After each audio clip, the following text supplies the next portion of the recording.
Good evening, जय माता दी। आज हम करने वाले क्लास 12th हिस्ट्री यूनिट 1 का चैप्टर सेकंड और चैप्टर थर्ड। इससे पहले वाली हिस्ट्री की जो हमारी क्लास थी, हमने उसमें चैप्टर 1 और चैप्टर 4 करा था। उसके इंपॉर्टेंट टॉपिक्स को हमने डिस्कस किया था। आज की क्लास भी उन बच्चों के लिए बेहद आपकी इंपॉर्टेंट रहने वाली है जिन्होंने ऑलरेडी ही अपनी बोर्ड के लिए प्रिपरेशन कर रखी है। हम क्विकली कुछ मेन और इंपॉर्टेंट कॉन्सेप्ट्स को यहाँ पे कवर करेंगे। Let's begin. तो सबसे पहले बात कर लेते हैं हम अपने टर्निंग पॉइंट की। आपको पता है इससे पहले हमने हड़प्पा सिविलाइजेशन के बारे में पढ़ा, मोहनजोदारो।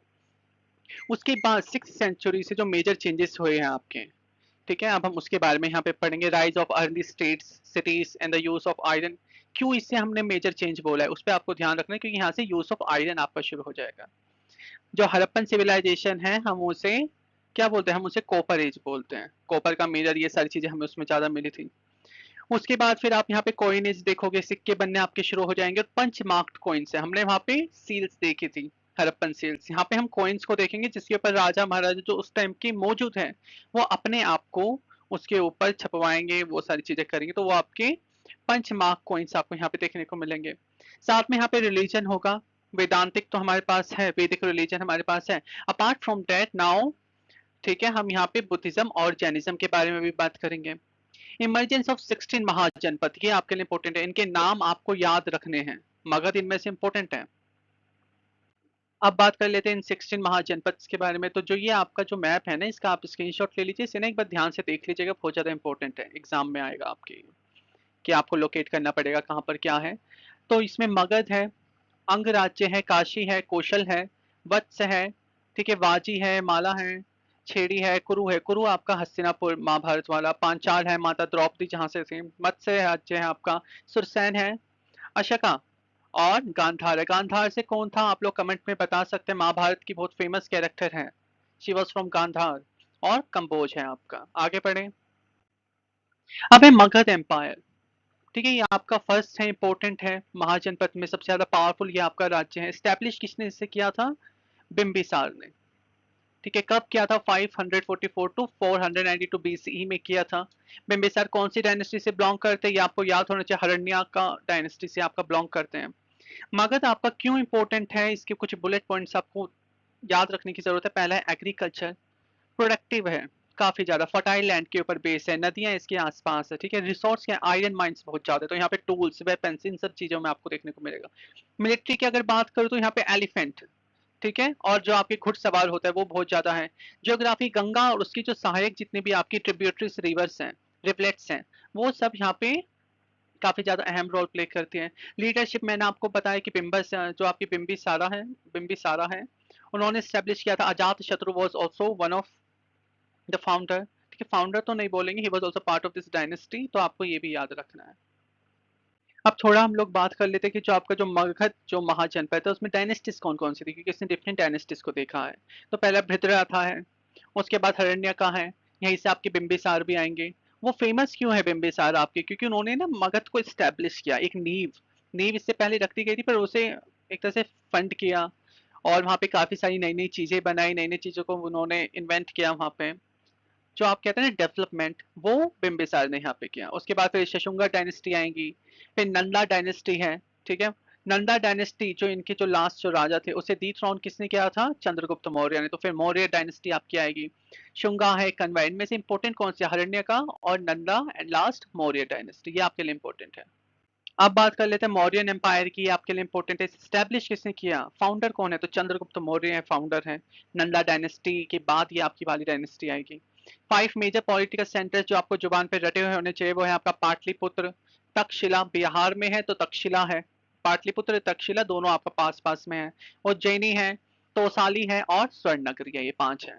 इसके बाद हम बात कर लेते हैं मेगास्थनीज की। ये एक आपके फिलोसफर है, ग्रीक फिलोसफर है, ट्रेवलर है। इन्होंने इंडिया के बारे में किताब लिखा था जिसका नाम था इंडिका, INDIKA। कई लोग के को सी से रिप्लेस भी कर देते हैं, तो उसमें कंफ्यूज नहीं होना है। इसमें इन्होंने मेंशन अ कमिटी विद 6 सब कमिटीज। आर्मी से रिलेटेड इन्होंने काफी सारी चीजें लिखी थी कि that time we had navy, transport, infantry, cavalry, chariots, elephant, ये आपको याद रखना है। फिर अशोका, ठीक है, चक्रवर्ती सम्राट अशोक, ये आपको याद रखना है। इन्होंने किसके ऊपर एम्फेसाइज किया था? बिफोर द कलिंगा वॉर, ये अपने काफी ज्यादा शौर्य के लिए जाने जाते हैं, ब्रेव थे। सम्राट बन गए, तो इनकी ब्रेवरी यहाँ पे आपको नजर आ जाएगी। उसके बाद इन्होंने बुद्धिस्ट रिलीजन को प्रमोट किया, बुद्धिज्म को, जिसे धम्मा बोला गया, ये आपको याद रखना है। न्यू नोशंस क्या है किंगशिप के, तो आपको ये भी पता होना चाहिए कि राजा महाराजा को हमारी संस्कृति में ना भगवान का दर्जा दिया गया है। तो उनमें से जैसे कुशानास हैं, दे क्लेम देमसेल्फ कि वो कौन है, वो देवपुत्र हैं, सन ऑफ गॉड हैं। ठीक है, तो उनका स्टेटस क्या, लेजिटिमाइज है, ये आपको याद रखना है। गुप्तास क्या है, राइज ऑफ द समानता सिस्टम, फ्यूडल लॉर्ड्स है, ये आपके जो फेडरलिज्म है वो इनकी डायनेस्टी से स्टार्ट होता है। फिर उसके बाद पराशस्ती, प्रोनाउंसिएशन में थोड़ा सा गलत हो सकता है, वो आप देख लीजिएगा। ये आपको याद रखना है कि फोकस ऑन द प्रयाग पराशस्ती, ठीक है, जो इलाहाबाद पिलर है वो इन्होंने बनवाए थे, composed bye Harisena for Samudragupta. ठीक है, अब गुप्ता एम्पायर की बात करें तो गुप्ता एम्पायर में भी आपको चंद्रगुप्त देखने को मिलेंगे।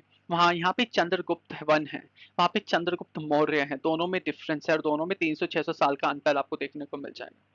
गुप्ता एम्पायर की बात करें तो इसे गोल्डन एम्पायर भी बोला जाता है, गोल्डन एज है ये आपके इंडिया के लिए। एडवांसमेंट यहाँ पे हुए साइंस, आर्ट, आर्यभट्ट भी शायद इन्हीं एज से थे आपके। किंग्स कौन कौन एस्टैब्लिश किसने किया, फाउंड किसने किया था, फाउंडर वो है श्री गुप्ता। उसके बाद आएंगे Chandragupta first, began the Gupta era, ठीक है, इन्हीं के नाम से है ये आपका। सबसे ज्यादा फेमस ये किंग्स ऑफ किंग, सम्राट इन्हें बोला गया, राजाधिराज। फिर है समुद्रगुप्त, ठीक है, नेपोलियन ऑफ इंडिया इन्हें बोला गया है, इसका रीजन आप कमेंट बॉक्स में बता सकते हैं। चंद्रगुप्त सेकंड आपके आएंगे, ठीक है, नॉन एज अ विक्रमादित्य। उसके बाद हमारे पास है स्कंदगुप्त, ठीक है। गोल्डन एज क्यों बोला गया, साइंस और मैथमेटिक्स एडवांसमेंट आपको यहाँ पे देखने को मिल जाएगी। डेसिमल सिस्टम हो गया, the concept of zero, as I told you कि यहाँ पे आर्यभट्ट आपको देखने को मिलेंगे, ये was a crucial and a main part, ठीक है, एक मेन आपका इंपॉर्टेंट फिगर है वो यहाँ पे। लिटरेचर और आर्ट की बात करें तो वर्ल्ड फेमस जो आपके कालिदास राइटर हैं, ठीक है, कालिदासा जो है वो भी आपको यहाँ पे देखने को मिल जाएंगे। कालिदासा कौन है, ही वॉज ऑथर ऑफ अभिज्ञान शकुंतलम, जो आपका नाट्य शास्त्र है आपके इंडिया का, जिसमें इन्होंने काफी अच्छे से काफी सारी चीजें बताई हैं, ठीक है, वो भी इन्हीं टाइम पीरियड में थे। रिलीजन की बात करें तो यहाँ पे हिंदुइज्म को प्रमोट किया गया है, पुराने मंदिरों को दोबारा से बनवाया गया, रिकंस्ट्रक्शन हुआ है, ठीक है, चीजों को रीस्टैब्लिश किया गया है। अब है rural society and land grants, agriculture expansion, ये आपको पता है। सोशल डिफरेंशिएशन, राइज ऑफ गृहपतिस, गृहपतिस कौन है, जिसे हम गृहपति बोलते हैं हिंदी में। लैंड ऑनर्स, जमींदार जो है, और लैंडलेस लेबर, जिनके पास जमीन नहीं है, जो कि लैंड ऑनर्स की जमीन पे काम करते हैं। लैंड ग्रांट क्या है आपका, और ये आपके लिए वाई आर दे गिवन, दिए क्यों चाहते थे, टू गेन रिलीजियस मेरिट और पॉलिटिकल अलाइज, जमीन दान में दे देना मंदिरों को या फिर बड़े बड़े लोगों को। एक्सेप्शन क्या है, तो आपको पता होना चाहिए कि उस टाइम पे बस जो मैन होते हैं, आदमी लोग थे, उन्हीं को उत्तरदायी बनाया जाता था, उत्तराधिकारी जो होता है आपका, और उन्हीं को सारी प्रॉपर्टी दे दी जाती थी। उनमें से एक एक्सेप्शनल केस है उस टाइम पे प्रभावती गुप्ता, ये कौन है, डॉटर ऑफ चंद्रगुप्त सेकंड, इन्हें भी जमीन में हिस्सा मिलता है, ठीक है, despite legal restrictions on women. अब है आ जाते हम चैप्टर 3 पे, महाभारत के बारे में आपने सुना है। महाभारत के राइटर कौन है, ऑथर कौन है, तो वेद व्यास जी। अगर पुराण के हिसाब से अगर हम माने तो वेद व्यास जी ने इन्हें बोला है, गणेश जी ने इन्हें लिखा है, ठीक है, तो दोनों ही हैं इनके। अब इनका एक क्रिटिकल एडिशन है, मेंशन बी एस सुखंतकरा, ठीक है, अगेन यहाँ पे प्रोनाउंसिएशन में थोड़ा सा गलती हो सकता है। 47 ईयर की का ये आपका प्रोजेक्ट था, एनालाइज किया गया क्रिटिकली, ठीक है, कमेंट्री की गई, काफी चीजों को समझा गया, अलग अलग कैरेक्टर्स को एनालाइज किया गया। जैसे हम कर्ण के ऊपर इसमें बात कर लेते हैं कि कर्ण आपका कैसा कैरेक्टर है, क्या आपका वो ग्रेट वॉरियर है या फिर ही वॉज एन ऑप्शनिस्ट, इस टाइप के क्वेश्चंस यहाँ पे उठते हैं। डायनेमिक टेक्स्ट है, ऊपर से दूसरा सबसे बड़ा सवाल आपका यहाँ पे ये उठता है महाभारत में कि युद्ध किसकी वजह से हुआ, द्रौपदी की वजह से हुआ या फिर महाभारत होने के और भी काफी सारे रीजन थे। इन क्रिटिकल क्वेश्चंस पे यहाँ पे स्टडी किया गया। डायनेमिक टेक्स्ट है, हम ये नहीं बोल सकते इट वाज जस्ट स्टोरी, नहीं, इसमें काफी सारी चीज आपको सोसाइटी को देखने को मिल जाएगी, पेट्रियार्की हो गया, पेट्रिलिनी हो गया, कास्ट सिस्टम हो गया, ठीक है, ये सब चीजें आपको देखने को मिल जाएगी। अब बात कर लेते हैं किनशिप एंड मैरिज रूल्स की, ये आपके लिए इंपॉर्टेंट है, महाभारत में आपको ये भी देखने को मिल जाता है। पैट्रिलिनी क्या होता है, आपका पिता पक्ष, पितृपक्ष जो होता है, पक्ष का मतलब साइड, पिता के साइड में जब आप ज्यादा उसे क्रिटिकली एनालाइज करते हो, देखते हो उन सारी चीजों को, जिसमें आपके दादा आ जाएंगे, आपके पिता, दादा, फिर परदादा, फिर परदादा, जो आपके पिता की साइड है वो आपकी। मैट्रिलिनी में हम मदर साइड को ज्यादा देखते हैं, ठीक है। टाइप्स ऑफ मैरिज में अगर हम बात करें तो एंडोगेमी है, जब आप अपने ही किन में, अपने ही समाज में जब आप शादी कर लेते हैं। एक्सोगेमी, जब आप समाज से बाहर शादी करते हैं, ठीक है, कन्यादान वाला कॉन्सेप्ट है। तो मैं आप लोगों को एक बात क्लियर कर दूं, समय के साथ ना ये टर्म आपका ऑल्टर हो गया है, चेंज हो गया है, कन्यादान। पुराण में, वेदांत में, वेदों में there is no term like kanyadaan. We have, क्या है हमारे पास है पानी ग्रहण संस्कार। पानी ग्रहण का मतलब क्या होता है कि हाथ में पानी और कुश की लकड़ी रख के आपको ना संकल्प ग्रहण करवाया जाता है, संकल्प दिया जाता है कि ये कन्या आपके घर में आ रही है, आपको इसकी हिफाजत करनी है, वचन निभाने हैं, इन्हें मान सम्मान देना है, कन्या के पक्ष को वहां पे सम्मान देना है, और अपने पक्ष के साथ मिलकर, दोनों को मिलकर अपना घर चलाना है। ये आपका पानी ग्रहण संस्कार है, जो कि टाइम के साथ कन्यादान बन गया, क्योंकि कन्यादान के साथ आपको दहेज परंपरा भी देखने को मिल जाएगी। फिर पॉलीगेनी और पॉलीएंट्री क्या होता है? पॉलीगेनी गायनाकोलॉजिस्ट, इससे याद कर लीजिए, गायनाकोलॉजिस्ट विमेन के लिए होता है, तो पॉलीगेनी गायनी तो वो मल्टीपल वाइफ्स का जो सिस्टम है आपका, ठीक है। उसके बाद पॉली एंट्री, जिसमें आपका मल्टीपल हस्बैंड का सिस्टम हो जाएगा। बेस्ट एग्जांपल क्या है एंट्री, पॉली एंट्री का? माता द्रौपदी, ठीक है, पंच पति थे ना उनके, 5 पांडव उनके पति थे, इसलिए माता द्रौपदी इनकी बेस्ट एग्जांपल है। और पॉलीगेनी में तो हमारे पास काफी सारे हैं, महाराज दशरथ, उनकी भी 3 पत्नियां हैं जिनकी मल्टीपल वाइफ्स होती है, वो पॉलीगेनी के एग्जाम्पल हो जाएंगे। आगे चलते हैं, अब बात कर लेते हैं वर्ण सिस्टम की, ठीक है। इसी वर्ण सिस्टम के बारे में आप अपने ट्रैवलर वाले चैप्टर में पढ़ोगे, इब्न बटूटा, एल्बुरानी, इन वाले चैप्टर में, जिसमें आपको इजिप्शियन वर्ण सिस्टम के बारे में देखने को मिलेगा, पर अभी हम उसके बारे में बात नहीं कर रहे हैं।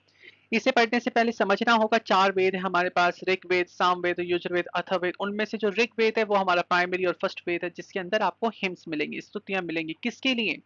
जो नेचर की जो एस्पेक्ट्स है, जो एलिमेंट्स हैं, उनके लिए। वरुण देव के लिए, इंद्र देव के लिए, अग्नि के लिए, ठीक है, यज्ञ के लिए, ये सारी हमारी स्तुति है। उनमें से जो प्राइमरी जो आपका सूक्त है वो है पुरुष सूक्त।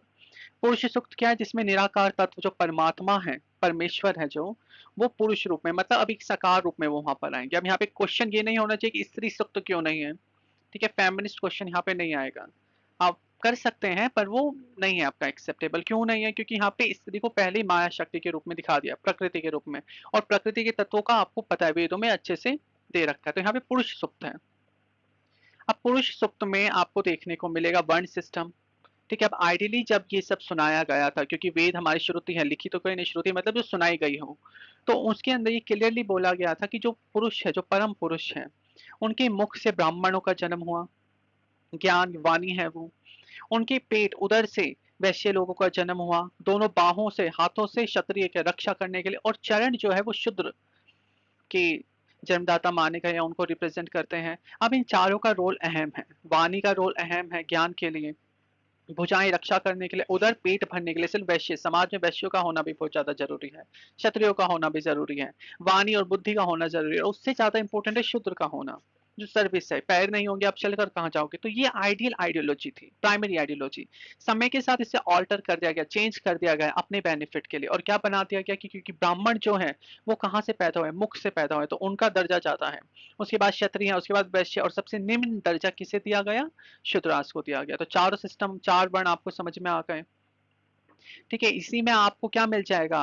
आपको राजा महाराजाओं की ड्यूटी मिल जाएगी कि उनका कर्तव्य क्या है? अपने धर्म का पालन करना। बियॉन्ड वर्ण की अगर हम बात करें तो हमारे पास जाति है, ऑक्यूपेशन बेस्ड जो आपका होता है, कुम्हार हो गया, लोहार हो गया, बढ़ई हो गया, कारपेंटर, गोल्ड स्मिथ, ये सब आपके हो गए, पोर्टर हो गए।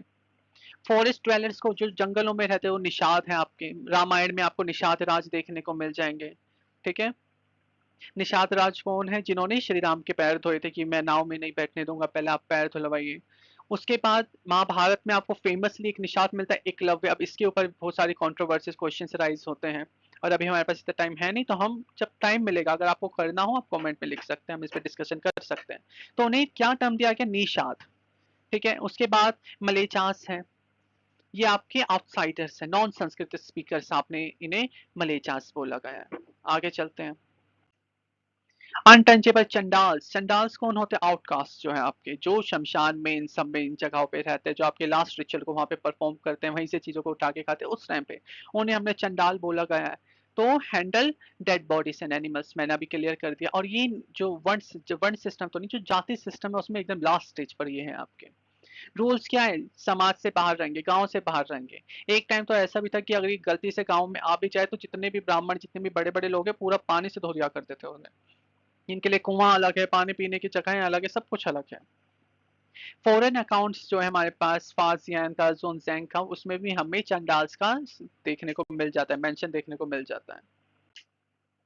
जेंडर एंड प्रॉपर्टी राइट्स की बात करें तो वी हैव मनुस्मृति, सबसे ज्यादा कंट्रोवर्शियल है ये आपके लिए, ठीक है, जिसके अंदर आपको नियम मिलता है कि जो आदमी है उन्हीं को ही फैमिली की प्रॉपर्टी इनहेरिट होगी, वीमेन हैव नो शेयर, ठीक है। स्त्री धना का कॉन्सेप्ट आता है, gift given to women at marriage, जो धन औरत को गिफ्ट के तौर पे दिया जाता है उस पे बस उसी औरत का हक है, ये स्त्री धन का कॉन्सेप्ट है। क्लास एंड कास्ट सिस्टम देखने को मिल जाएगा, mentioned it while varna was fixed, कि वर्ण तो आपका फिक्स है, wealth could sometime change status, आपकी पैसे से आपका स्टेटस चेंज हो सकता है, ठीक है। तो यहाँ पे आपका ये पूरा रिवीजन खत्म होता है चैप्टर 2 और चैप्टर 3 का। आई होप आपको समझ में आया हो, ये हेल्पफुल होगा। कोई भी डाउट हो कमेंट बॉक्स में पूछ सकते हैं, क्वेश्चन कर सकते हैं, जो अच्छा लगा हो आप वो भी बता सकते हैं। थैंक यू, जय माता दी।